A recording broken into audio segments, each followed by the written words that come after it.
وہ ایک شخص تھا نا، یہ جو فنکار ہوتے ہیں نا، ان کو پروپیگنڈا کرنا بڑا آتا ہے. تو ایک بولا بالا شخص فنکاروں کے ہتھے چڑھ گیا، تو اس نے ایک بکری کا بچہ اپنی بغل میں لایا. تو 3 بندے جو ہے وہ مختلف اس کے راستے میں کھڑے ہو گئے. تو اس نے کہا، ایک نے کہا جب اس کے پاس سے گزرا اپنے مخصوص انداز میں، ہوئے ارے تو نے کتے کا بچہ اپنے بغل میں لے کے رکھا ہوا ہے، تیرے کپڑے ناپاک ہو جائیں گے. تو اب ظاہری بات ہے اس کے ذہن میں یہ بات آئی کہ یہ بندہ تو بڑا عقل مند ہے اور اس نے یہ بات کہی ہے. اس نے اس طرف نہیں دیکھا کہ میں نے واقعتاً بکری کا بچہ رکھا ہوا ہے. اس نے اس کی بات پہ جب غور کیا تو اس نے کہا بندہ تو عقل مند ہے، یہ کہہ رہا ہے کہ شاید بھی.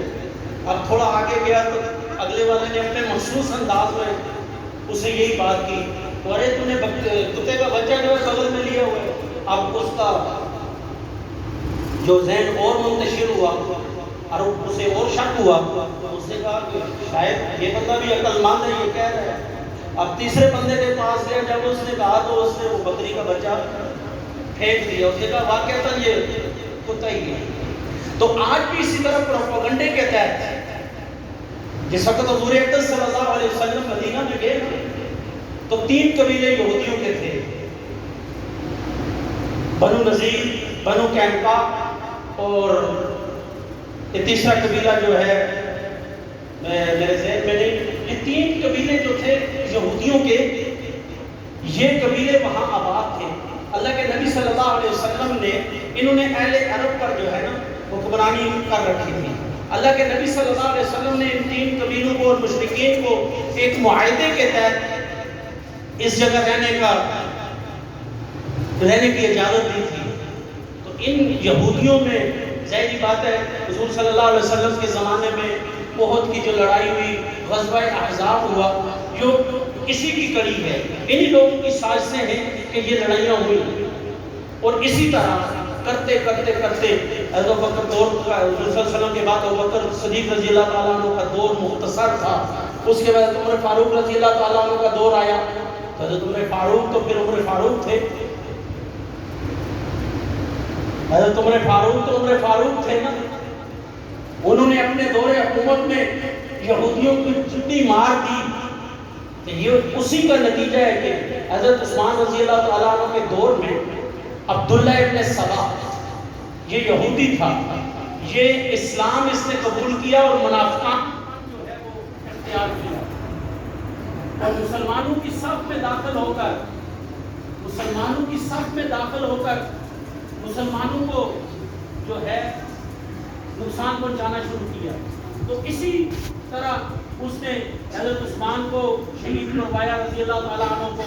پھر حضرت علی خلیفہ بنے. حضرت علی کو بھی عبداللہ ابن ملجم نے، انہی کے گروہ میں سے یہ عبداللہ ابن ملجم تھا، اس نے جو ہے وہ شہید کروایا. اور اسی طرح جو ہے عبداللہ ابن سبا نے اس وقت ایک ٹیم تیار کی، ایک گروہ کو تیار کر کے اس کے ذہن میں صحابہ کے بارے میں تبرہ، صحابہ کے بارے میں ان کے کانوں میں ڈالا.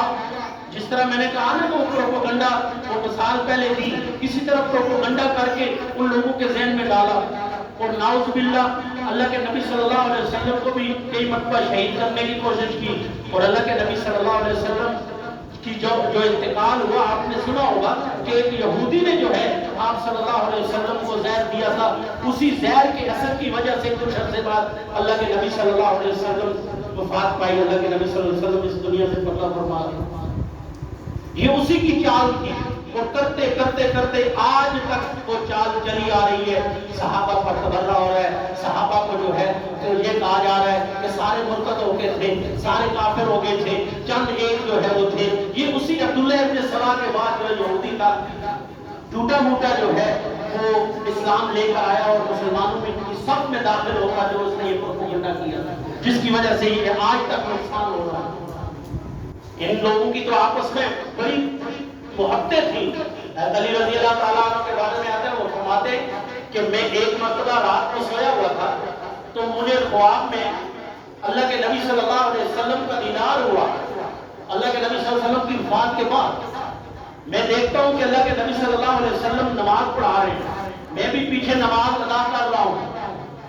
جب آپ صلی اللہ علیہ وسلم نے سلام پھیرا تو اللہ کے نبی صلی اللہ علیہ وسلم کے سامنے ایک خاتون آئی اور اس نے کھجوروں تر و تازہ کھجوروں سے بڑا ایک ٹوکرا جو ہے رکھا۔ جب وہ ٹوکرا سامنے رکھا تو اللہ کے نبی صلی اللہ علیہ وسلم نے ایک کھجور اٹھائی، اس کی گٹلی نکال کے حضرت علی کو دی، دوسری کھجور اٹھائی، اس کی گٹلی نکال کے حضرت علی رضی اللہ تعالیٰ عنہ کو دی۔ اب تیسری کی باری آئی تو حضرت علی رضی اللہ تعالیٰ عنہ کی آنکھ کھل گئی۔ تیسری کی باری آئی حضرت علی رضی اللہ تعالیٰ عنہ کی آنکھ کھل گئی۔ تو جب صبح وضو کر کے مسجد میں گئے، حضرت عمر فاروق رضی اللہ تعالیٰ عنہ بیداری کی حالت میں نماز ادا کر رہے ہیں، نماز پڑھا رہے ہیں، پیچھے اس امام کے پیچھے کھڑے ہیں۔ کہتے ہیں کہ وہی کیفیت، ایک عورت آئی حضرت عمر فاروق رضی اللہ تعالیٰ عنہ کے سامنے کھجوروں کا ٹوکرا رکھا، حضرت عمر فاروق رضی اللہ تعالیٰ عنہ تر و تازہ کھجوروں میں سے ایک کھجور اٹھائی، اس کی گٹلی نکالی، حضرت علی فرماتے ہیں کہ مجھے دی، دوسری کھجور اٹھائی، اس کی گٹلی نکالی اور حضرت علی فرماتے ہیں مجھے دی۔ جب تیسری مانگی تو حضرت عمر فاروق رضی اللہ تعالیٰ نے کہا کہ علی اگر رات کو حضور صلی اللہ علیہ وسلم نے تجھے تیسری دی ہوتی تو میں بھی تجھے تیسری کھجور ضرور دیتا۔ یہ ان کی آپس میں پیار و محبت تھا، یہ ان کا آپس میں بہت ساری باتیں ہیں، لیکن خدا را یہ محرم کا مہینہ ہے، ہمارا یہ ماتم لوہا یہ 3 دن کا ہوتا ہے۔ اللہ کے نبی صلی اللہ علیہ وسلم، میں آج بھی جو میں نے یہی بات کہی کہ ہمیں جو بات اللہ کے نبی صلی اللہ علیہ وسلم فرماتے ہیں اس بات کا ہمیں نہیں ہے۔ جو ایک عام گلی چوراہے میں کھڑا ہوا بندہ کہتا ہے اس بات کی طرف ہم زیادہ جاتے ہیں۔